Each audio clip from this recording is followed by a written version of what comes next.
ඒවත් කල්පනාවක් කියන මගේ මහත්මයා මට කවදාවත් කවපු නැති එකක්. ඒක නම් ඇත්ත. මේ බලපන්. මේ කාපන්කම. කාලා රහයි නම් ගන්න එපා. රස නැත්තම් ගන්න. අක්කලා වරිලකෝ මොන හරි ගනිලකෝ අල්ලපු ගෙදර 150යිකෝ. ඕකෙන් 500 මේ 500ක් 600යි. 600 නෙල්ලියක් රසයි. එකක් ගනින්කෝ මේක 12000 200යි. උඹලා ගනින්නකෝ අල්ලපු ගෙදර අයියත් එක්ක කාපල්ලකෝ. අල්ලපු ගෙදර අයියලා කන්නේ කියලා වගේ. මේක තල් කේක් යකෝ. මේ කීයද? ඒවා 100යි මහත්තයා ගැරන්ටි කාඩ් තියෙන බෝට්ටුත් නගිනකම්. ඒකම බඩු නෑ. එතකොට බඩු නෑ.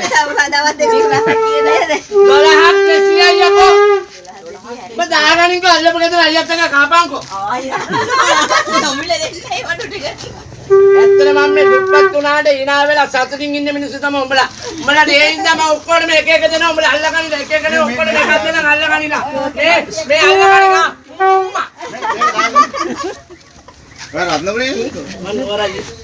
අපි මේ හැලිවර හිටින්න වනාවලා ඉන්නේ කනවා. මගේ ගාලා බැලුවා කියලා. අක්කේ වැඩි මුත්තිලා 600ක් දෙන්න. මේ උඹට එන්න දුන්නේ. යකෝ මගේ පවුල ඇදුවේ ආය අදන්නේ පවුල ගියා. ඒක තමයි. ඔය කයි බාරේ